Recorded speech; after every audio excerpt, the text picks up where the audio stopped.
بسم الله الرحمن الرحيم. الحمد لله الذي أرسل رسوله بالهدى ودين الحق ليظهره على الناس كله وكفى بالله شهيدا، وأشهد أن لا إله إلا الله إيمانا به وتوحيدا، وأشهد أن محمدا عبده ورسوله صلى الله عليه وسلم تسليما مزيدا. أما بعد، السلام عليكم ورحمة الله وبركاته. یک چند روز هست برادران و خواهران از من سوال میکنند در حق طالب علمان اهل سنتی که خود را طالب علم مینامند اما حقیقت را بیان نمی کنند و فرقه اهل سنت را همچون فرقه حق نمی دانند و بعضی از سخنهای مخالف به عقیده سلف و مخالف قرآن و سنت میزنند. یکی از این سخنها این است که میگویند همه فرقه ها بدی هم دارد، خوبی هم دارد. برای همین من یک فرقه را خوب، حق و دیگر فرقه را باطل گفته نمیتوانم. این یکم سخن یک باطل و سخن بدعتی و سخن گمراهی. دوم سخن میگویند که سبحان الله در زمان صحابه ها نیز رضی الله عنهم اختلاف وجود داشت. از مصر آمدند، عثمان رضی الله عنه را کشتند، حضرت علی به معاویه جنگ کردند. اختلاف هست، اختلاف باقی ندارد، گویا به همین معنا. سبحان الله، این هم یک سخن اهل بدعت و سخن به نهایت وزنین و دروازه باز شدن بدعت و گمراهی است که این حجت برای تفریقه شدن نیست، بلکه ما باید از تفریقه همیشه دور باشیم و به قرآن و سنت چنگ بزنیم. سوم مسئله که مشکلی دارد و سخن کرده است در مسئله مرسی گفته است مرسی را ما خوب میدانیم، خوب بود، به نهایت انسان خوب بود، به مرگ مرسی به نهایت غمگین هستیم و چندین روز است که اینها در ناله و غمگین هستند به خاطر اینکه در زمان مرسی مسجدها باز بود، این بود، آن بود. سوم. چهارم مسئله میگویند که در مسئله تعصب، یعنی معنای سخن همین است که هر کسی که به قرآن و سنت خوب چنگ زد، تمسک کرد، این را متعصب و یعنی سختگیر و تنگ نظر میگویند. پنجم مسئله در مسئله حزب نهضت اسلام و همکاری کردن با اونها و در رادیوی اونها یا شبکه اونها یا هم فکر اونها بودن، یعنی میگوید من اونها رو باطلش رو بیان نمیکنم برای اینکه اونها خوبی هم دارند و به همین بعضی از حجت ها رو یعنی سخن های شخصی خودش رو ذکر میکرده است. بارک الله فیکم. اولا در مسئله فرقه که گفته است همه فرقه یعنی باطلات دارد، خطاگی دارد، من یک فرقه را عموم حق گفته نمیتوانم. والله این سخن اهل بدعت، سخن گمراهان و سخن یک انسان طالب علم نیست، یک جهالت زده و جاهل است. جاهل یا جاهل کسی نباشد. سبب چیست؟ برای آن که الله سبحانه و تعالی در کتابش و رسول اکرم صلی الله علیه و سلم در سنتش، در سنت صحیح واضح قاطع ثابت به من و شما بیان کردند که اهل حق تا روز قیامت باقی است. آنانی که ایمان آوردند، موحد شدند، عملی صالح کردند، اینها حق هستند و اینها به مانند فجار مشرکین و یعنی منافقین و مبتدعین نیستند. الله سبحانه و تعالی میگه الذين آمنوا افنجعل الذين آمنوا وعملوا الصالحات كالمفسدين في الارض. آیا ما انسان‌های ایمان آورده و عمل صالح کرده را به مانند مفسدین قرار میدهیم؟ یعنی اینها برابر نیستند. آدمی که موحد است، آدمی که در فرقه اهل سنت و الجماعت است، هیچگاه به یک آدم اهل بدعت برابر نیست. برابر کردنش این مخالف قرآن است، این گمراهی است. فرقه اهل سنت و الجماعت را برابر دیگر فرقه کردن این یک گمراهی است. چرا که رسول اکرم صلی الله علیه و سلم در حدیث صحیح میگویند که یهود به 71، نصارا به 72 و ستفترق امتی علی 73 فرقه و زود است که امتی من به 73 فرقه تفریقه میکند، جدا میشود. كلهم في النار الا واحده. از همون 73 فرقه 72 فرقش به آتش جهنم داخل میشود مگرم یک فرقه ناجی است، یک فرقه نجات مییابد، یک گروه، یک فرقه، یک طائفه رسول الله صلی الله علیه و سلم را صحابگان رضی الله عنهم سوال کردند که همون فرقه نجات یافته که جنت می رود حق است، مطلقاً حق است، فرقه حق است. ما درباره انسان ها فرقه حق است. کی است این فرقه؟ کی است انسان ها؟ کی است؟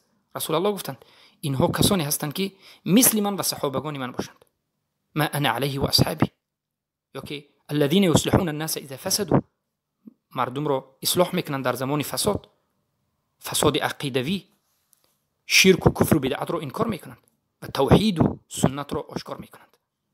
بارک الله فیکم. وقتی که ما همه فرقه رو برابر میکنیم، این رد به سخن رسول اکرم صلی الله علیه و سلم، ضد به سخن رسول اکرم، ناراضی شدن به سخن رسول اکرم صلی الله علیه و سلم است. رسول الله جدا کردند، گفتند امتی من اگر 73 قسم شد 72 به جهنم میرود، یکیش حق است. و در حدیث دیگر بیان کردند که همون طائفه حق تا روز قیامت می رود. یک طائفه از امت من از همین روزی من تا روز قیامت حق است، در حق باقی می ماند. همه رو گمراه گفتن، همه رو یعنی خطا گفتن و در اون باطل است گفتن و اهل سنت رو هم به همون در آوردن و جدا کرده اهل سنت رو حق نگفتن، این گمراهی است. کسی نباشد باید گفته او رد زده شود. سبحان الله. رسول اکرم صلی الله علیه و سلم در حدیث اومده است که میگن لا تزال طائفه من امتی علی الحق، تا آخر یک طائفه از امتی من در حق باقی میمانند که هر کسی که با آنها مخالفت میکند هیچ ضرری رسانیده نمیتواند و هیچ کسی آنها را پس زده و گمنام کرده نمیتواند. تا روز قیامت اینها هستند. اونها کی هستند؟ صحابگان پرسیدند ما هم یا رسول الله؟ گفتند ما انا علیه و اصحابی. اونها کسانی هستند که مثل من و صحابگان عقیده داشته باشند، عمل داشته باشند، به قرآن و سنت چنگ بزنند. والله فرقه حق این فرقه است که به قرآن و سنت چنگ میزند و امر الله را اجابت میکند و این امر الله است. این فرض عین است به من شما که الله میگه واعتصموا بحبل الله جميعا ولا تفرقوا. به حبل الله، حبل الله این قرآن و سنت است. حبل الله این قرآن و سنت است. حبل الله این توحید است. حبل الله این لا اله الا الله است. به حبل الله چنگ بزنید و جدا نشوید، تفریقه نکنید. هر کسی که به قرآن و سنت چنگ نمیزند، سخنش از قرآن و سنت نیست، این تفریقه کرده است، از حق نابود شده است، از فرقه حق به فرقه باطل گذشته است. پس این سخن غلط است که همه فرقه یک خطاگی دارند، یک درستی دارند، من این هستم من آن هستم. این سخن ها باطل است، حق نیست. سخن حق این است که یک فرقه حق است، این فرقه اهل سنت و الجماعت. اما باقی مانده از خوارج و از مرجئه و از کسی نباشد که مخالفی اهل سنت و الجماعت باشد، این باطل است، مبتدع است و به درجه بدعتش حکم مانده میشد. بدعتش مکفر باشد کفر، به مانند رافضه ها، غلات صوفی و غیره و غلات خوارج، بدعتش فسق باشد فسق و غیر و غیر. اما حق وجود دارد. اما ما به انسان ها فرقه رو حکم نکنیم. اگر یک انسانی اهل سنت رو دیدید که گناه میکند، کمبودی دارد، نگوید که اهل سنت فرقه باطل است. اعوذ بالله. نه والله، قرآن و سنت این فرقه اهل سنت به خودش هیچ عیبی ندارد. هر عیبی که است این خود انسان در نزد الله جواب میدهد. اما فرقه حق وجود دارد. کسی که انکار کرده است، نامعقول کرده است، اهل بدعت است. سبحان الله. و وظیفه من و شما طالب علمان اهل سنت این است که فرقه باطل رو باید باطل بگوییم. این وظیفه ما است. حق رو باطل نکنیم که الله سبحانه و تعالی لعنت کرده است، ملائکه و تمام لعنت کنندگان لعنت میکنند. چه که سوره بقره آیه 159 دلالت میکنند. به خاطر وقت زیاد نشدنش من کوتاه میکنم. با اهل بدعت دوستی کردن و اونها رو باطل نگفتن و به اونها هم نشین شدن و اینها رو الله سبحانه و تعالی رد کرده است و هر کسی که همین عمل رو انجام میدهد از همونها است. هر کسی که مشرک و اهل بدعت رو مشرکش رو بدعتش رو انکار نمیکند، اونها رو به دوستی خود میگیرد. از جمله همونها است. المرء مع من احب. انسان با همراهی کسی که دوست می‌دارد. علما میگن وقتی که در روبروی بدعت نشستید، در روبروی مشرک نشستید، اما شرکش و بدعتش رو نگفته، شما از جمله همونها هستید. پس این سخن غلط است. فرقه حق وجود دارد که این اهل سنت است و دیگر تمام فرقه ها باطل است، بدعتی است. اشعری، ماتریدی، صوفی، خوارج، مرجعه، جهمی، مدخلی، حزبی و غیره همش باطل است. حق اهل سنت و الجماعت، قرآن و سنت به فهم سلف امت است. منی وجود ندارد. ما طالب علمان ما خاک پای علما هم نیستیم. ما هیچ فکری شخصی هم نداریم. ما باید قرآن و سنت رو به فهم صحابه بفهمیم یا حکم ما میگیریم. این یک مسئله بود. اختصار به اختصار گفتم، چرا که در این مسئله ما میتونیم که 10-20 حلقه کنیم. مسئله دوم، مسئله این است که سبحان الله تعصب، یعنی امروز یک اهل بدعت قاعده برآورده است. یک انسانی موحد را دید که به قرآن و سنت سخن میکند، هر یک مسئله رو به قرآن و سنت میبرد، میخواهد که مسئله رو به قرآن و سنت حل کند، میگن این متعصب است، این سختگیر است. والله بالله تالله در نزد الله جواب خواهد داد. الی الله نلتقی، در نزد الله روبرو میشویم و حاکم من و شما الله خواهد بود. مگر این امر الله نیست که الله گفت اطیعوا الله و اطیعوا الرسول و اولی الامر منکم فان تنازعتم فی شیء فردوه الی الله والرسول ان کنتم تؤمنون بالله والیوم الاخر. الله و رسول و اولی الامری که از مسلمان ها است اطاعت بکنید. و جای شاهد، جایی که من میخواهم به شما بگم این است که و در هر یک مسئله که اختلاف کردید، خواه مسئله دنیوی، خواه دینی، خواه سیاسی، خواه اقتصادی، خواه فرهنگی، معنوی، چیزی نباشد، اختلاف که شد به قرآن و سنت گردانید و به قرآن و سنت حکم کنید. اگر ایمان به روز قیامت داشته باشید، اگر ایمان به الله و رسول داشته باشید.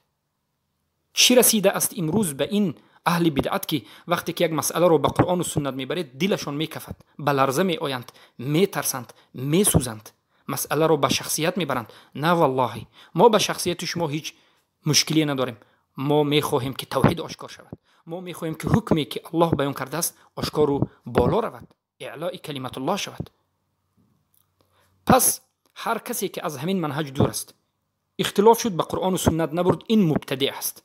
هر کسی که اختلاف شد و به قرآن و سنت برد، این نجات یافته است. و هر کسی که به قرآن و سنت سخن کردن رو تعصب میگد، این گمراه است.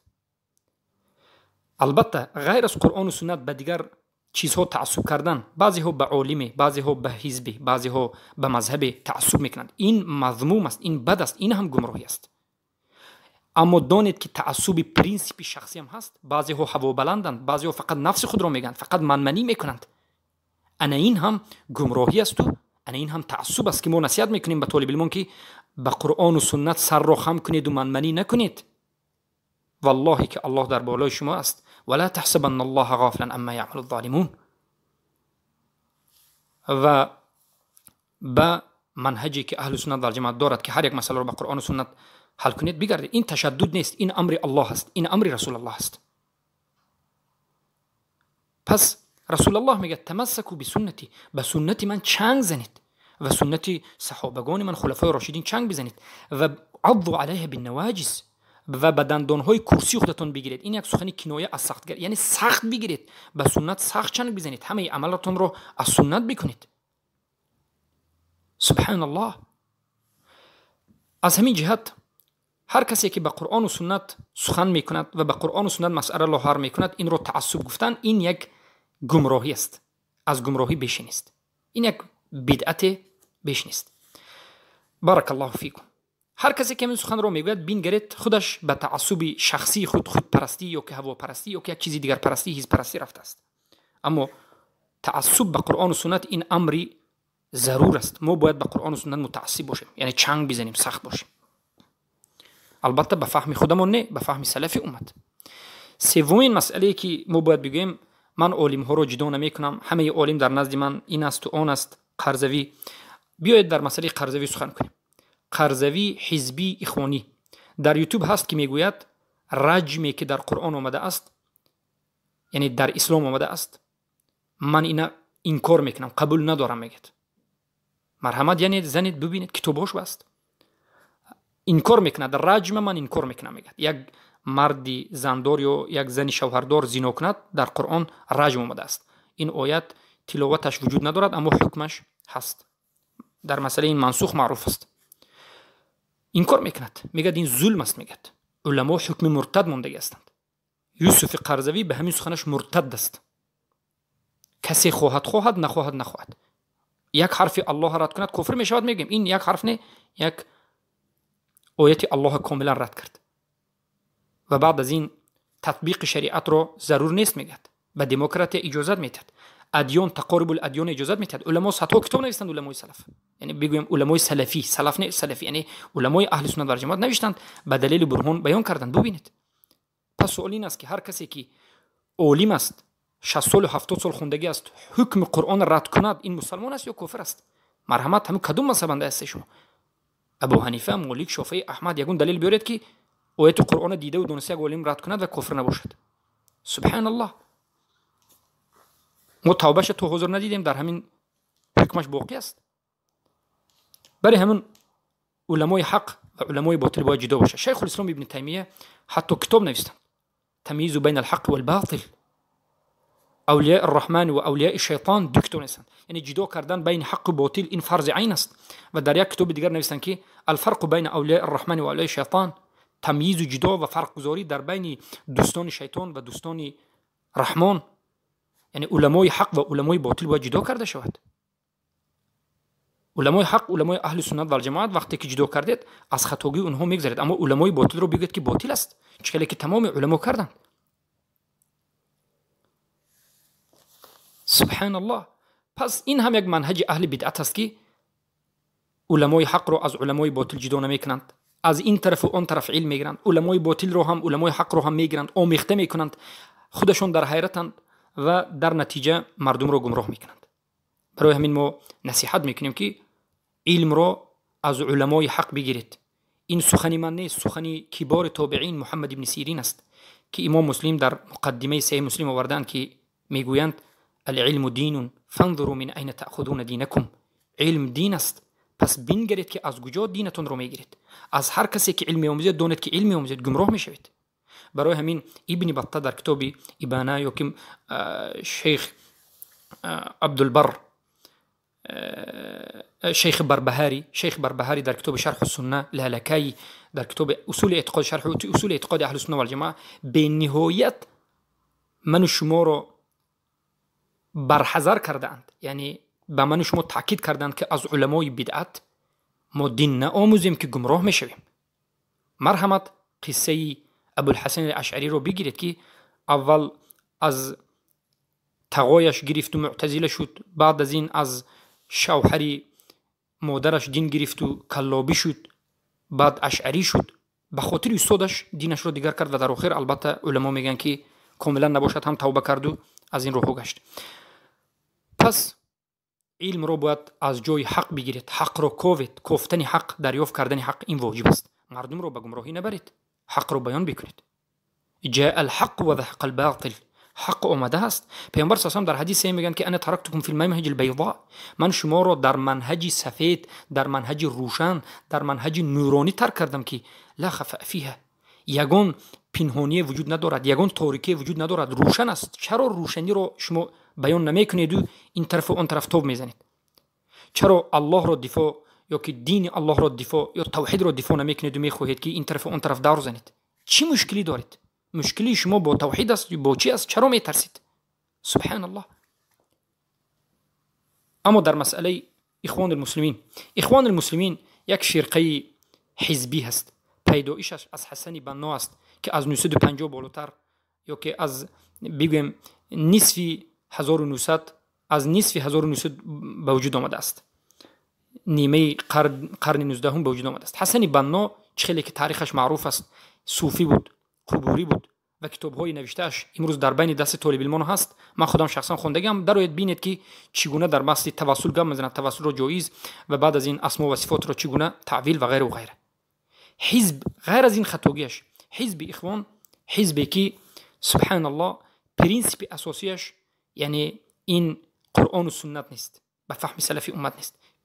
مقصد و پرینسیپ اساسیش، تعصبش این گرفتن کرسی بود که کرسی رو گرفت که به حکم دموکراتی حکم کرد. از همین جهت سخنی طولانی در نظر حزب نمیکنیم، میگیم که تمام حزبی که در روی این دنیا هست و خودش رو به اسلام نسبت میدهد این حزب باطل است، اونها رو خوب گوینده هم باطل است، به اونها طرفداری کردن این از اهل بدعت شدن و این گمراه بودن است. برای اونکه اونها از همون روزی که به وجود آمده است تا امروز یگان خدمت به توحید نه، بلکه تفرق در بین امت اسلام، در که ضربه شدید به اهل توحید همیشه زده ایستاده است تا حاضر همین طور است. اما مرسی این یک انسانی بود که پیش از حکومتش بیان کرد و گفت، در یوتیوب وجود دارد، میبینید که من خریستیان ها رو کافر نمیگویم. خریستیان ها رو کافر گفته نمیشود. آیت قرآن را رد کرد یا نکرد؟ علمای اهل سنت و جماعت گفتن مرتد شد. بعد از اینکه حکومت را گرفت شما میگویید که آزادی شد، مسجدها را کشید. سبحان الله. شما ببینید که وقتی که مرسی حکومت را گرفت یکمین یراقش را، یکمین راکتش را به کجا فرستاد؟ به بالای برادران اهل توحید روانه کرد. شما تاریخ را کوبید خونید، من شما را قصه را دور دراز نکنم. اما افسوس که شما بیخبرید و فقط ظاهرا حکم میکنید. پیش از حکم کردن یک کسی باید تمام جانبش را بگرفت و از روزی که حکم شد تا روزی وفاتش، تا روزی که حبس شد، دموکرات را حکم کرد. یک ذره از دموکراتی بیرون نشد به خاطر رضا کردن غرب. اما غرب راضی نشد. لن ترضى عنك اليهود ولا النصارى حتى تتبع ملتهم. هزارها انسان مرد به خاطر شریعت، اما بر آمدند و این اخوانی های مفسد، اخوانی هایی که ضد توحید کار میکنند، اینها بر آمدند و چیکار کردند؟ به حکم غیر الله حکم کردند. برای همین هر اخوانی که رئیس رؤسای حزبی هست، هر حزبی که رؤسای حزب است، حزبایی که دموکرات رو طرفدار میکند، رئیس هاش، طرفدارهاش، علماش مرتد است به خاطر اقرار کردن دموکراتی. و هر کسی که همین رو اقرار نکند گمراه است و مبتدی است. طرفدار دموکراتی باشد این هم مرتد است. اما اخوانی های عادی، زن و مرد و کودکا یا بچه‌هایی که مردم عادی هستند، ما اینها رو تکفیر نمیکنیم. ما بیزار از خوارج هستیم، مردم عامه رو تکفیر نمیکنیم. اما دیده و دانسته دموکرات رو قبول کرده مرتد است. کسی نباشد. از همین جهت علما مرسی رو مرتد گفتند. اما مسجد کشودنش این حجت برای مسلمان بودنش نیست. مسجد رو مرحمت روید به اروپا، به امریکا، به کانادا مسجد کشوده است. مرحمت زیناخانه هم کشوده است. مسجد کشوده است. از مصر و از دیگر جاها دیده مسجد تازه تر و بهتر و آزادتر کشوده است. خیلی که به من خبر میدهند. همون حزبی هایی که در اروپا است پرسید، همشون در حیرتند، دهانشون باز است، میگن انا دولت اسلامی بود از اروپا. همشون دولت اروپا رو اسلامی گفته گشتند. گمراهان. چرا که و فکر میکنند که مسجد این علامت یعنی مسلمانی است. به حزبی ها شاید تمام این پرزیدنت های اروپا، امریکا، ترامپ و کانادا و غیره شاید همش مسلمان باشد، برای که مسجد در اونجا بهتر از مصر است. از نظر تازگی، از نظر زیادی، از نظر آزادی بهتر است. از این جهت این مسلمان گفتن و در روز وفاتش گریه کردن و حقیقت رو بیان نکردن و سبحان الله، سبحان الله، این چی است؟ به خاطر دفاع یک انسان، دفاع قرآن و سنت رو ترک کردن، این گمراهی نیست مگر؟ برای همین توبه کنید و به سوی الله بازآیید. پس این بود یک سخن. برای همین وقتی که شما یک حدیث رو میارید که فرقه باطل است، همه فرقه ها خطاگی دارد و این است و اون است و درونش لای است و یا لای نیست، شما بگویید سخن پیامبر که یک فرقه حق است. چرا خیانت میکنید؟ یک سخن پیامبر رو میگویید و نصفش رو نمیگویید. چرا اینون رو تا آخر بیان نمیکنید؟ البته این خیانت است. بارک الله فیکم. با همین سخن رو به پایان میرسانیم و امیدواریم که ان شاء الله اگر بعضی از مسائل ها مونده باشد باز یک صحبت دیگری داشته باشیم. السلام علیکم و رحمت